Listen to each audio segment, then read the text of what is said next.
Hello प्यारे बच्चों। बेटा हम आपकी क्लास 11 फिजिक्स फर्स्ट का सेकंड चैप्टर जो है ना, मात्रक एवं मापन, इसके न्यूमेरिकल क्वेश्चंस कर रहे थे। तो इसके 3 वीडियोज़ हमने कर लिए थे। अब ये चौथा और लास्ट वीडियो है। इसमें 2.20 से आगे के शुरू करेंगे हम। तो 2.20 क्वेश्चन है, हमारे सौर परिवार से निकटतम तारा 4.29 प्रकाश वर्ष दूर है ना। सबसे जो नज़दीक तारा है जिसका नाम है अल्फा सेंटोरी। ठीक है, तो एक चीज़ तो ये पूछ रहा है कि ये दूरी पारसेक में कितनी है। ठीक है ना, ये दूरी पारसेक में, तो एक प्रकाश वर्ष तो क्या होती है, यानी प्रकाश द्वारा एक वर्ष में तय की गई दूरी है ना।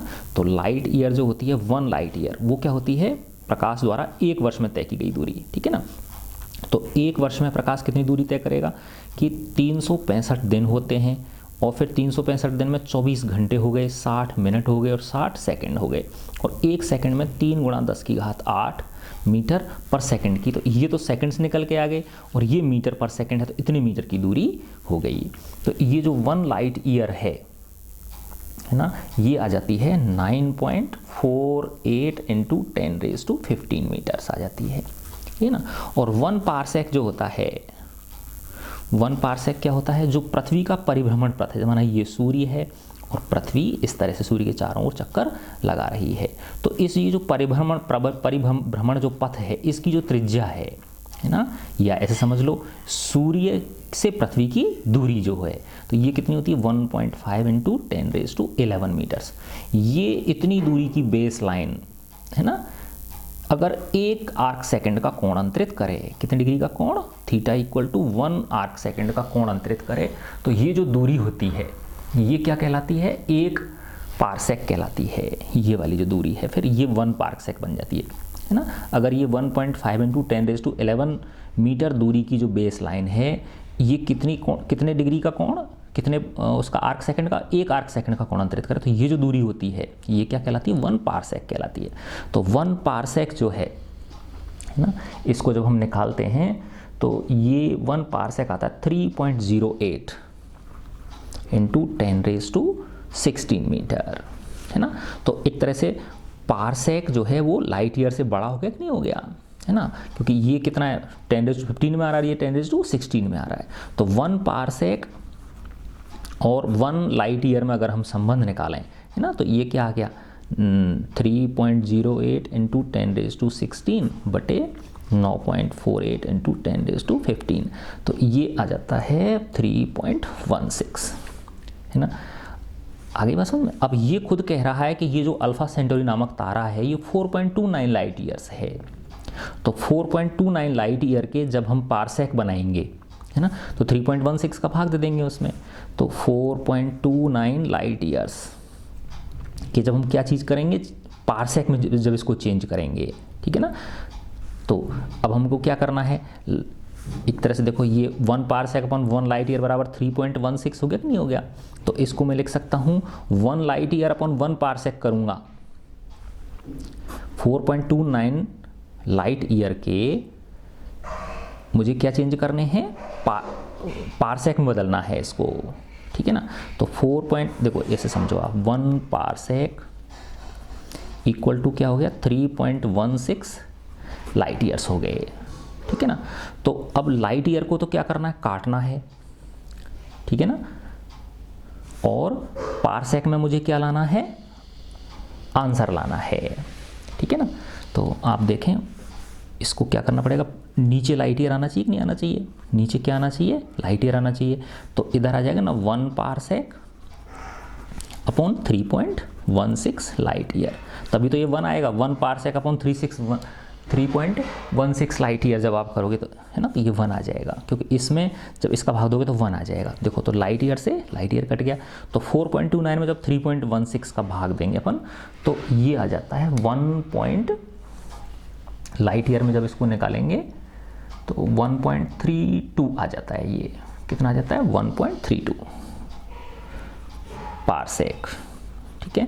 तो इसका मतलब क्या हुआ कि ये जो 4.29 लाइट ईयर की दूरी है, ये पारसेक में कितनी आ गई, 1.32 आ गई, ये 1.32 पारसेक आ गई। अब हमें पता है कि देखो 1 ये एक जो पारसेक दूरी है ये कितने आर्क सेकंड का कोण अंतरित करती है, 1 डिग्री का, कितने डिग्री का, 1 आर्क सेकंड का करती है ये, ठीक है ना। तो अब ये कितना है, ये पृथ्वी की क्या है, त्रिज्या है, जबकि ये कह रहा है कि 6 महीने की दूरी पे हो, तो 6 महीने पे तो यहाँ होगी और ये स्थिति होगी, तो ये इसकी वो हो गया, व्यास हो गया कि नहीं हो गया, ये क्या हो गया, इसका व्यास हो गया, ठीक है ना। तो इसका मतलब क्या हुआ कि त्रिज्या, ये जो परिभ्रमण पथ की त्रिज्या है ना, ये कितने डिग्री का, अगर 1 पारसेक की दूरी पे है कोई, तो ये 1 आर्क सेकंड का करती है, और अगर व्यास के बराबर लेंगे तो 2 आर्क सेकंड हो जाएगा, नहीं हो जाएगा, है ना। यानी दूरी 1 पारसेक है और व्यास के बराबर ये इसकी बेस लाइन है, तो कितने डिग्री का हो गया, 2 डिग्री का हो गया। जबकि ये दूरी कितनी है, 1.32 है, तो 1.32 को किससे गुणा कर देंगे, 2 से गुणा कर देंगे हम, ठीक है ना। तो वो क्या आ जाएगा, इसका बेस वो एंगल आ जाएगा कि कितनी दूरी ये, उसमें एंगुलर डिस्प्लेसमेंट इसका कितना होगा, है ना। तो ये तो पूछ रहा है ये कि कितना लंबन प्रदर्शित करेगा, है ना, यानी कितना पैरेलैक्स बनेगा। तो देखो हमको पता है बेटा कि जब इसकी परिभ्रमण पथ की त्रिज्या के बराबर बेस लाइन 1 पारसेक की दूरी पे कोई कण होता है ना, स्थान होता है जहाँ पृथ्वी का, तो कितना 1 आर्क सेकंड का कोण बनाती है।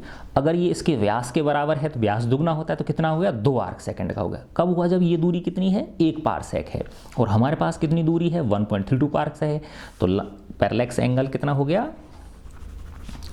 पैरेलैक्स एंगल इक्वल टू हो गया, इसको 2 आर्क सेकंड को किससे गुणा कर देंगे, 1.32 से, 1.32 इंटू 2 आर्क सेकंड, तो ये आ जाता है 2.64 आर्क सेकेंड, ठीक है। तो ये इस तरह से इसका ये क्वेश्चन हो जाता है। अब अगला क्वेश्चन देखें,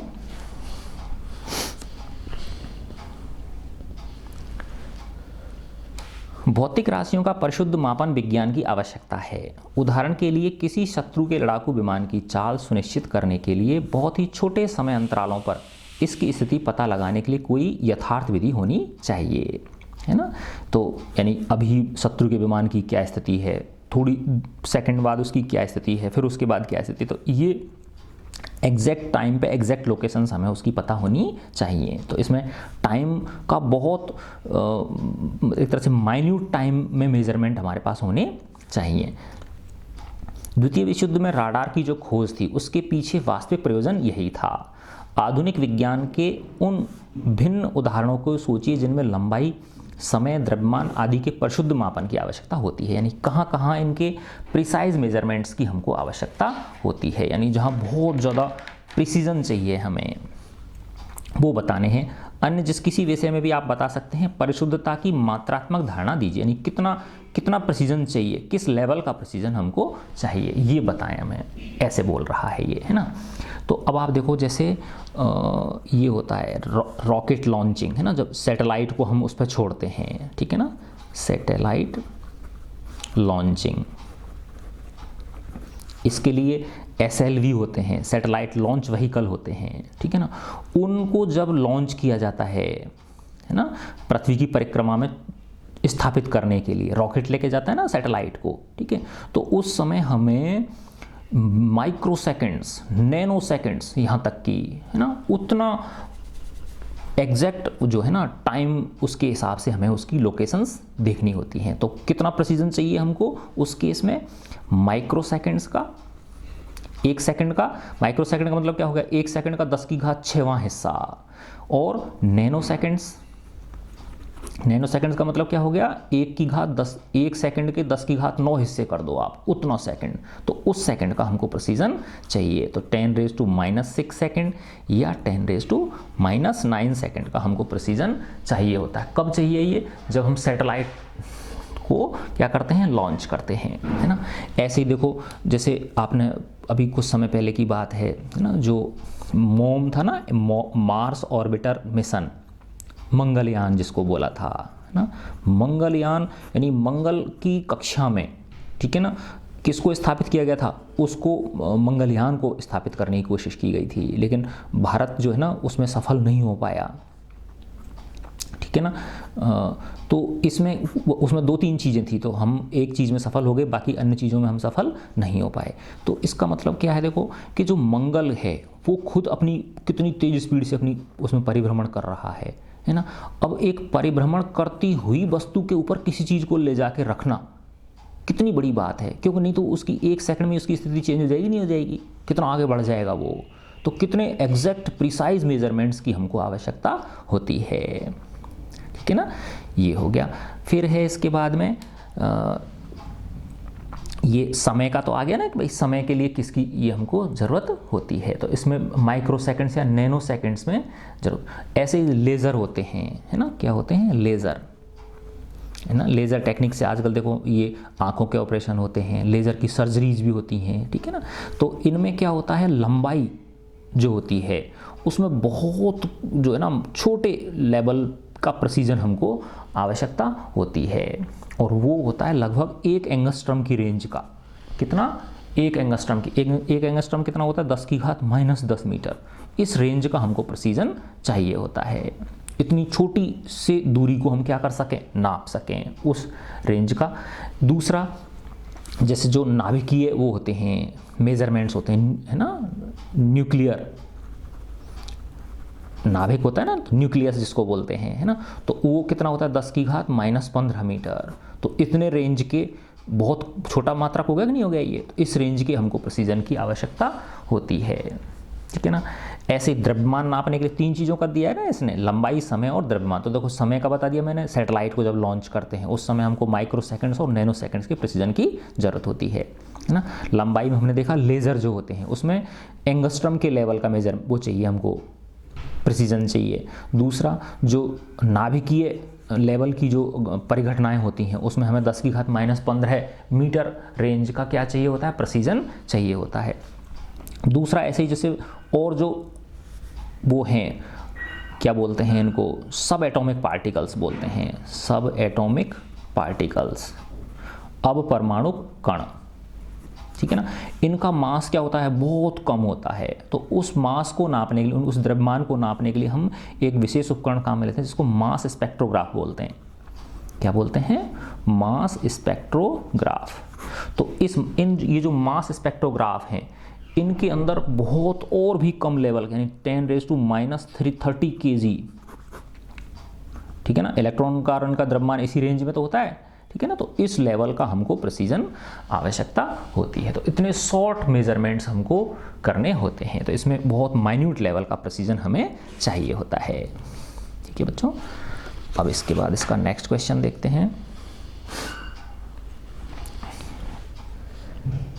जिस प्रकार विज्ञान में परिशुद्ध मापन आवश्यक है, प्रिसाइज मेजरमेंट की आवश्यकता है, उसी प्रकार अल्प विकसित विचारों तथा सामान्य प्रेक्षणों का उपयोग करने वाली राशियों के स्थूल आकलन कर सकना भी उतना ही महत्वपूर्ण है। स्थूल आकलन का मतलब है रफ आइडिया उनका, यानी जितना हमको प्रिसीजन की ज़रूरत है उतना ही हमें चीज़ों का रफ आइडिया भी होना चाहिए कि भाई मोटा मोटा इसका मान कितना होगा, ठीक है ना।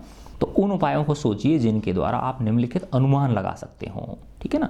जहां अनुमान लगाना कठिन है वहां राशि की ऊपरी सीमा पता लगाने का प्रयास कर सकते हैं हम, है ना। वैसे फर्स्ट है, मानसून की अवधि में भारत के ऊपर वर्षाधारी मेघों का कुल द्रव्यमान कितना है, ठीक है ना। अब इसके लिए निकालने का तरीका देखो, अनुमान लगाना है हमको।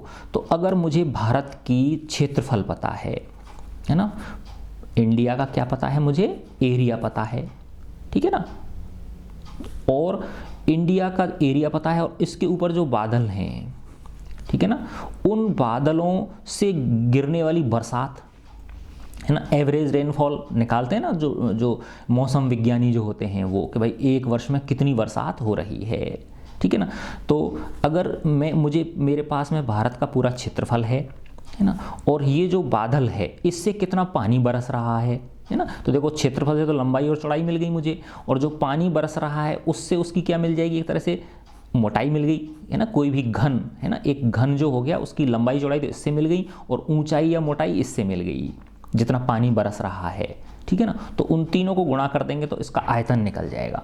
क्या निकल जाएगा, उसका आयतन निकल जाएगा, और उस आयतन और घनत्व के द्वारा हम क्या निकाल सकते हैं, उनका द्रव्यमान निकाल सकते हैं, ठीक है ना। तो मोटा मोटा जो हमारी कंट्री का जो एरिया है वो है 3.3 हमारे देश का 3.3 इंटू 10⁻⁶ किलोमीटर स्क्वायर है। कितना है 3 इंटू 10⁻, अब इसके मीटर स्क्वायर चेंज करिए मैंने तो 3.3 इंटू 10⁻⁶ इंटू 10⁻³ इंटू 10⁻³ हो जाएगा ना, किलोमीटर इंटू किलोमीटर को जब बदलेंगे तो ये वर्ग मीटर में आ गया। तो ये आ गया 3.3 इंटू 10⁻12 मीटर स्क्वायर, ये एरिया आ गया। ठीक है ना। अब जो हमारे देश के ऊपर है, मौसम विज्ञानी जो होते हैं वो बताते हैं कि लगभग जो है ना 100 सेंटीमीटर की बरसात होती है। कितनी होती है एवरेज पर ईयर, है ना 100 सेंटीमीटर या 1 मीटर। जो एवरेज रेनफॉल है वो 1 मीटर होती है ना। तो देखो ये घनत्व, वो ये उसका क्षेत्रफल आ गया और ये उसकी क्या आ गई, ऊंचाई या मोटाई आ गई उसकी। ठीक है ना। तो एक घनाभ बन गया कि नहीं बन गया ये, है ना। तो इस घनाभ का क्या निकाल सकते हैं हम, आयतन निकाल सकते हैं। तो क्षेत्रफल को इस गहराई या ऊंचाई से क्या कर देंगे, गुणा कर देंगे। ठीक है ना। तो हमारे पास क्या मिल गया, इसका आयतन मिल गया।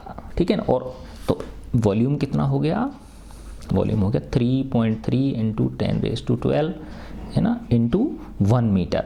और 1 मीटर को जब ये इसका क्या आ गया, आयतन मीटर क्यूब में आ गया। अब ये किस में आ गया, ये मीटर क्यूब में आ गया। और इस मीटर क्यूब को जब अपन 1000 से गुणा कर देंगे तो 1 मीटर क्यूब का 1000 kg है ना द्रव्यमान होता है। तो इसको जब उससे गुणा करेंगे तो कितना आ जाएगा, फिर ये 1000 से गुणा कर दिया तो ये क्या होता है, kg पर मीटर क्यूब होता है कि नहीं होता है, kg पर मीटर क्यूब। तो ये मीटर क्यूब से मीटर क्यूब कटेगा तो kg में आ गया।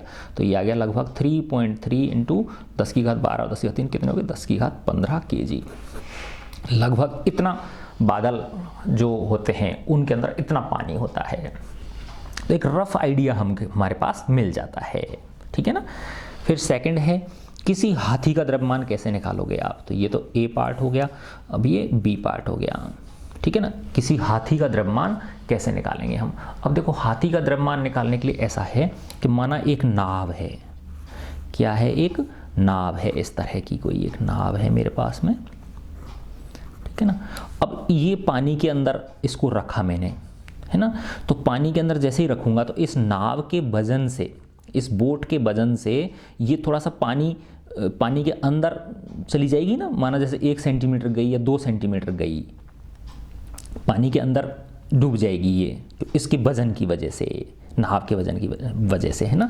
तो ऐसे समझो, माना ए इसका क्या है, एरिया है इस नाव का, इस बोट का, है ना। और जब इसको उसके अंदर पानी के अंदर डाला तो कितना पानी डिस्प्लेस हुआ, माना d1 गहराई तक पानी डिस्प्लेस हुआ, है ना। तो इसका वॉल्यूम क्या हो गया, वॉल्यूम हो गया a इंटू d1। ठीक है।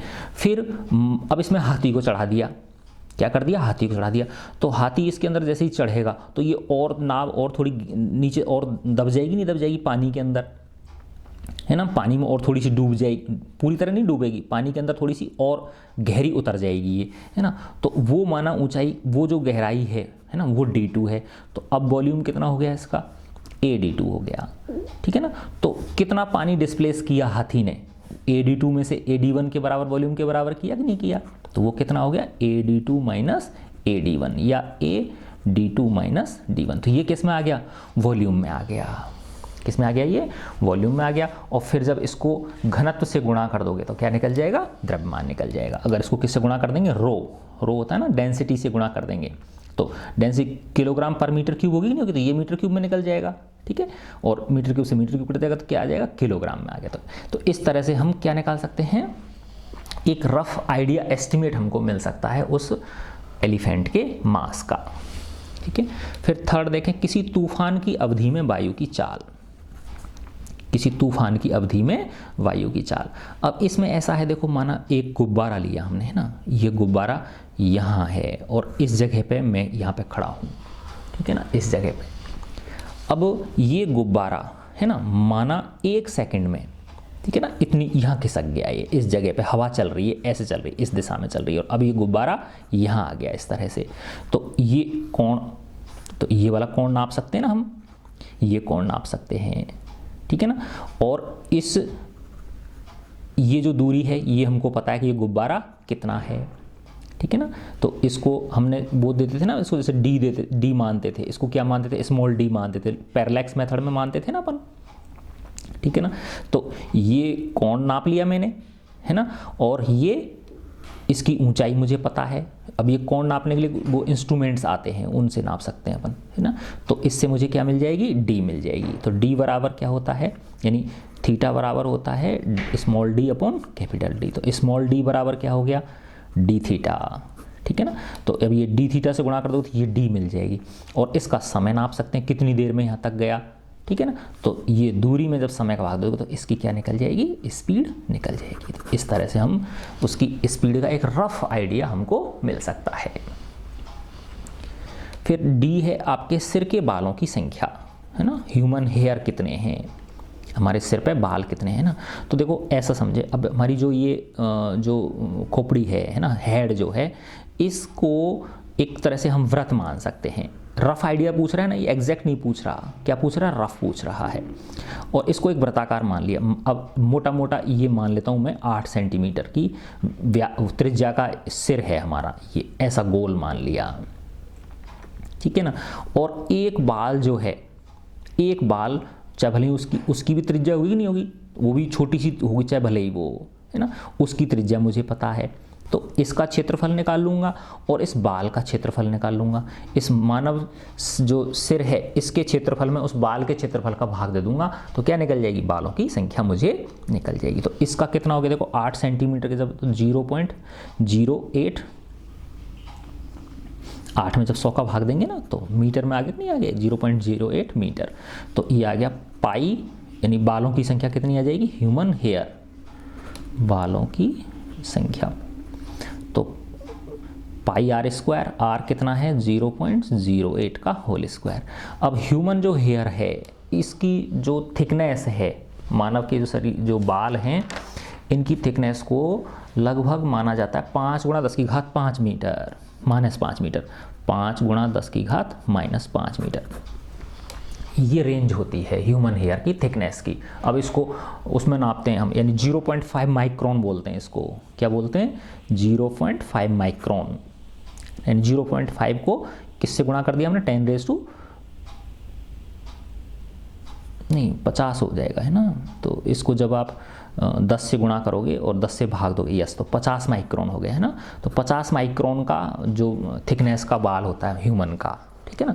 तो ये 5 × 10⁻5 आती है, इसकी त्रिज्या, मोटा मोटा त्रिज्या मान लेते हैं इसको। तो ये पाई × 5 × 10⁻5 का स्क्वायर। जब इसको पाई से पाई कटेगा, जब इसको कैलकुलेट करेंगे हम, है ना, तो ये लगभग आ जाता है 2.56 × 10⁻6।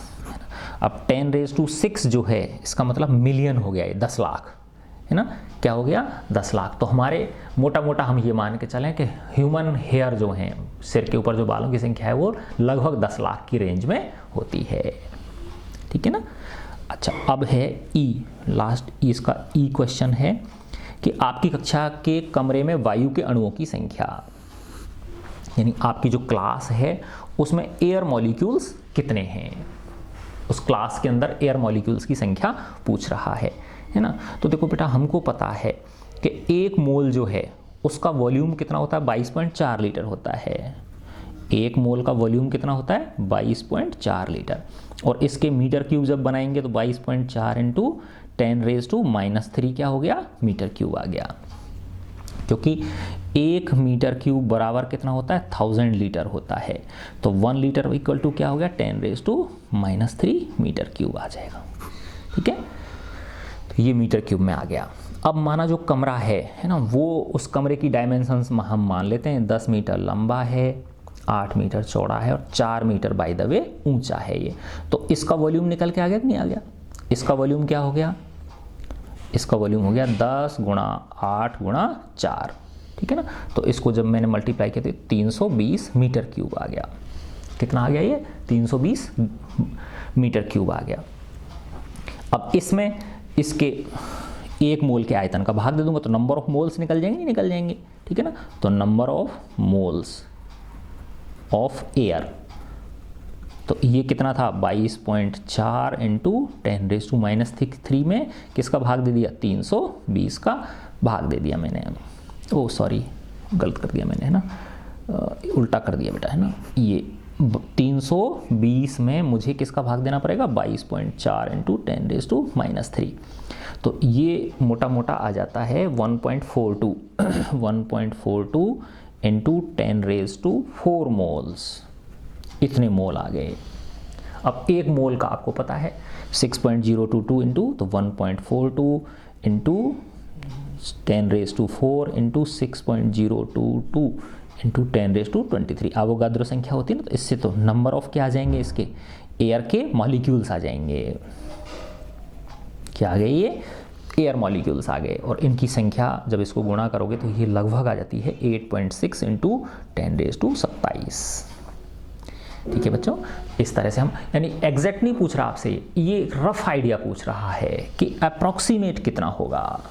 ठीक है, तो इस तरह से हम इसको निकाल सकते हैं। अच्छा, अब देखो ये बहुत एक अच्छा क्वेश्चन है। ये कह रहा है सूर्य एक ऊष्म प्लाज्मा है ना, एक जो है ना थर्मल प्लाज्मा है, ये है ना ऊष्म प्लाज्मा है, आयनीकृत पदार्थ है, आयनाइज्ड मटेरियल है ये, जिसके इंटरनल जो कोर है उसका टेम्परेचर 10⁻7 K से ज़्यादा है। बहुत देखो कितनी बड़ी मात्रा है, 10⁻7 K है ना, 10⁻7 K का मतलब क्या हो गया, एक के आगे 7 जीरो, 1 2 3 4 5 6 7 है ना, इतने K हो गया। सेल्सियस में करोगे 273 घटाओगे आप, इसमें तो कुछ भी नहीं है ना, 273 घटाओगे तो बहुत बड़ी संख्या है ना, इकाई, दहाई, सैकड़ा, हज़ार, 10,000, लाख, 10 लाख, करोड़, 1 करोड़ केल्विन में से जब आप 273 घटाओगे तो कितना, लगभग उतना ही आया कि नहीं आया, इतने करोड़ डिग्री सेल्सियस टेम्परेचर है इसका, लगभग 1 करोड़।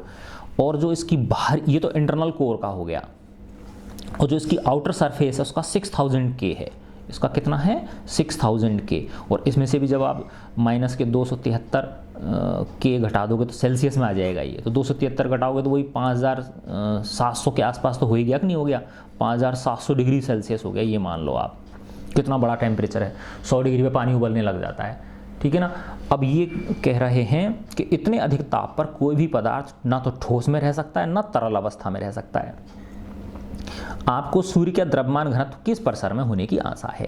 तो अब बताओ, ये कहना चाह रहा है कि इतने हाई टेम्परेचर पर कोई वस्तु ना तो क्या रह सकती है, ठोस अवस्था में रह सकती, ना ही तरल अवस्था में रह सकती है। तो आप बताओ उसका जो मास डेंसिटी है ना, मास द्रव्यमान घनत्व या घनत्व बोल दो, वो क्या होती है, द्रव्यमान बटे आयतन, किस रेंज में होने की आशा है। क्या यह ठोसों, तरलों या गैसों के घनत्व की परिसर में है, किसकी रेंज में है ये। क्या आपका, अब ये कह रहा है कि अब इसने देखो मास दे दिया, सूर्य का मास दे दिया इतना, और सूर्य की त्रिज्या दे दी है ना, सूर्य क्या है, गोलाकार है, तो त्रिज्या से अपन उसका आयतन निकाल सकते हैं 4/3 πr³ से है ना, और ये इसका द्रव्यमान दे रखा है, तो द्रव्यमान बटे आयतन करके हम क्या निकाल लेंगे, इसका घनत्व निकाल लेंगे। तो फिर उस कैलकुलेशन के द्वारा फिर ये जांचने की कह रहा है कि आप जांचो इन आंकड़ों के आधार पर कि आपका अनुमान सही निकलता है या नहीं निकलता है। तो मास डेंसिटी निकाल ली मैंने, मास डेंसिटी ऑफ सन, तो मास बटे वॉल्यूम आ गया कि नहीं आ गया, तो मास कितना है 2.0 इंटू 10⁻30 kg, और इसका वॉल्यूम कितना हो जाएगा 4/3 पाई, आर कितनी दे रखी है 7.0 इंटू 10⁸, और इसकी घात 3 हो जाएगा, πr³ होता है ना। और जब मैं इसको कैलकुलेट करूँगा, ठीक है ना, तो इसकी वैल्यू आ जाती है मास डेंसिटी की 1.4 इंटू 10⁻3 kg/m³, ये आ गई है ना। अब ये जो है एक तरह से यूँ मान लो आप 1400 kg/m³, ये रेंज आ गई, 1 m³ का 1400। अब हमने देखा था ना कि 1 मीटर अगर पानी है तो पानी का कितना होता है 1000 kg/m³ होता है, ये क्या आ रहा है 1400 आ रहा है, इसकी वैल्यू कितनी आ रही है 1400, ये किसका होता है वाटर का होता है ना।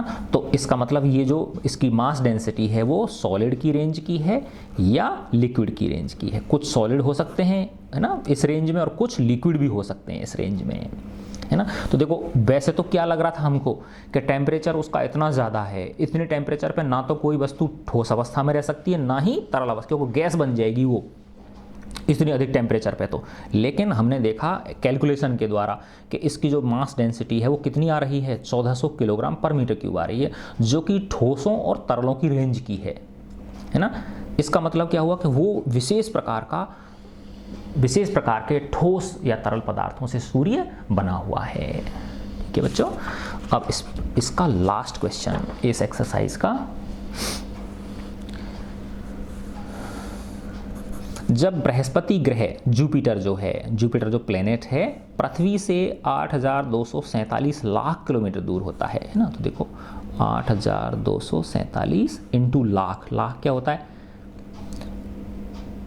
1 लाख को गुणा किया मैंने है ना, इतना इकाई, दहाई, सैकड़ा, हज़ार, 10,000, लाख है ना, इतने लाख किलोमीटर हुआ ये। फिर इसके मीटर बनाए, 8,247 इंटू 10 की घात 5 इंटू 10 की घात 3 क्या हो गया, अब ये मीटर हो गया। तो देखो इसको यहाँ मैं अगर कर देता हूँ 8.247 इंटू 10⁸, तो ये थे और 3 ये हो गए, तो क्या आ गया, 11 मीटर आ गया। 8.247 इंटू 11 मीटर, ठीक है। ये इसकी क्या आ गई, बृहस्पति ग्रह पृथ्वी से इतनी दूरी है, ये डिस्टेंस आ गई, ठीक है ना। तो इसके व्यास की कोणीय माप 35.72 आर्क सेकंड का चाप है। तो ये थीटा दे रखा है, कितना, 35.72 आर्क सेकंड का है ये, है ना। इसको डबल डैश को क्या बोलते हैं हम, आर्क सेकंड बोलते हैं इसको, है ना। बृहस्पति का व्यास परिकलित कीजिए, उसका डायमीटर कितना है, ठीक है ना। तो देखो हमको ये इस तरह से बनाते ना अपन चित्र, उसमें लंबन विधि में बनाते थे, याद करो। ये क्या है, थीटा है, ये क्या है, दूरी है, और ये इसका व्यास है। तो देखो हमको ये दूरी दे रखी है, डी दे रखी है, तो ये डी हो गई ना, और ये क्या हो गया, थीटा हो गया। तो इससे ये इसका व्यास परिकल पूछ रहा है। तो थीटा बराबर क्या होता है, डी अपॉन डी। थीटा बराबर क्या होता है, small D upon capital D. Small D पूछ रहा है हमसे, तो इसके नीचे 1 कर लिया, तो स्मॉल डी बराबर क्या हो गया, डी थीटा। लेकिन थीटा किस में होना चाहिए, रेडियन में होना चाहिए, है ना। तो इस 35.72 को हम किस में चेंज करेंगे, रेडियंस में चेंज करेंगे, है ना। तो देखो 35.72 क्या है, ये आर्क सेकंड है। तो वही आर्क सेकंड से किसकी ओर बढ़ेंगे, आर्क मिनट की ओर बढ़ेंगे, ठीक है ना। तो एक आर्क मिनट में 60 आर्क सेकंड होते हैं, ठीक है। तो देखो आर्क सेकंड से आर्क सेकंड कट गया। अब आर्क मिनट को काटना है, किसको काटना है हमको, आर्क मिनट को काटना है, ठीक है ना। तो 1 डिग्री में कितने होते हैं, 60 आर्क मिनट होते हैं। आर्क मिनट से आर्क मिनट कट गया। अब डिग्री को किस में लाना है, रेडियन में, है ना। तो पाई रेडियन बराबर होता है 180 डिग्रीज, ठीक है। देखो डिग्री से डिग्री कट गया, तो ये आ गया 35.72 है ना, बटे 1/60 गुणा 1/60 गुणा 1/60 गुणा पाई को 3.14 लिख लिया बटे 180, है ना। किस में आ गया, ये रेडियंस में आ गया, है ना। और जब इसको करेंगे तो ये आ जाता है, इसको मल्टीप्लाई करेंगे तो इसके बाद इसकी वैल्यू होती है 1.73 इंटू 10⁻⁶ रेडियंस। ये थीटा निकल गया आपका, क्या निकल गया, थीटा। तो अब आप ये स्मॉल डी इक्वल टू क्या है, कैपिटल डी थीटा, ये लगा सकते हो।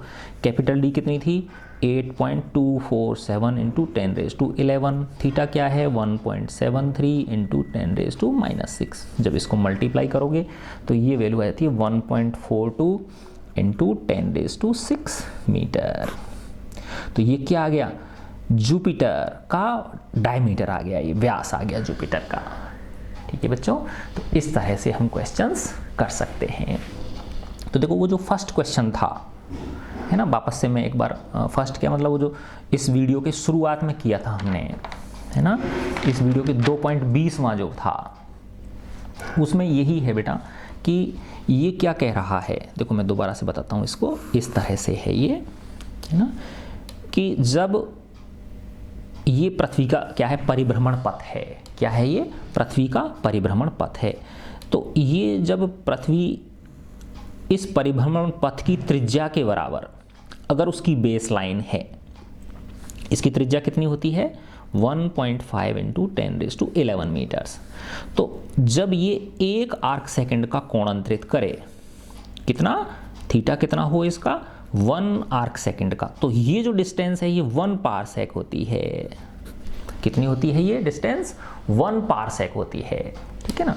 अब ऐसे करो कि ये जो है ये व्यास के बराबर है, है ना। ये जो डिस्टेंस है ये किसके बराबर है, व्यास के बराबर है ये, ठीक है ना। तो अब ये देखो ये कितने डिग्री का कोण अंतरित करेगी, अब ये वही अगर 1 पारसेक डिस्टेंस है तो 1 पारसेक तो ये 2 आर्क सेकंड का हो गया कि नहीं हो गया, थीटा कितना हो गया 2 आर्क सेकंड का। अब इसने हमको ये जो अल्फा सेंटोरी नामक जो तारा है, अल्फा सेंटोरी जो नामक तारा है, इसकी हमको 4.29 लाइट ईयर्स इसने हमें डिस्टेंस दे रखी है, ठीक है ना। कितनी 4.29 लाइट ईयर्स। तो 4.29 लाइट ईयर्स को जब हम पारसेक में चेंज करेंगे तो ये लगभग 1.32 पारसेक आता है। तो 4.29 लाइट ईयर्स को मैंने किस में चेंज किया, पारसेक में चेंज किया, तो ये 1.32 पारसेक आ गया। कितना आ गया, 1.32 पारसेक आ गया, ठीक है ना। अब 1 पारसेक कितना व्यास के लिए, इसके लिए कितना 2 आर्क सेकंड का, है ना। तो 1.32 पारसेक कितना हो जाएगा, गुणा कर देंगे 2 से, है ना। तो कितना आ गया 1.32 इंटू 2, तो कितना आ गया 32 दूनी 64, तो 2.64 आर्क सेकंड का कोण अंतरित होगा, है ना। तो ये जो तारा है अल्फा सेंटोरी जो कितनी दूर है, 4.29 लाइट ईयर्स दूर है, ठीक है ना। तो पारसेक में कितना आ गया, वो 1.32 पारसेक आ गया। और जब ये पृथ्वी 6 महीने दूरी पे होती है, 6 महीने दूरी मतलब ये व्यास के कोने हो गए, ये ए हो गया और ये बी हो गया। तो जब इतनी दूरी पे होती है, अर्थात इस परिभ्रमण पथ के व्यास के बराबर दूरी पे होती है, तब 1 पारसेक के त्रिज्या, देखो जब डिस्टेंस त्रिज्या के बराबर है तो ये कोण कितने डिग्री का होता है, 1 आर्क सेकंड का, ये पूरा 1 आर्क सेकंड का होता है। जब इसके व्यास के बराबर होगी तो सीधी सी बात है 2 आर्क सेकंड का कोण अंतरित हो गया, है ना।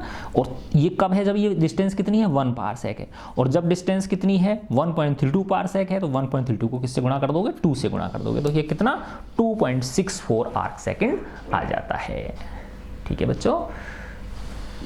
खुश रहो, मस्त रहो, इसी तरह से अच्छी तरह से पढ़ाई करते रहो बेटा, मन लगा के, चीज़ों को समझ के करना है। शुरुआत के अगर आपने 4-5 लेसन मन से कर लिए तो आपको बेटा सब्जेक्ट के प्रति जो डर है वो खत्म हो जाएगा, आत्मविश्वास जग जाएगा आपका, है ना, और आपकी गाड़ी चलने लगेगी, ठीक है बच्चों। God bless you all.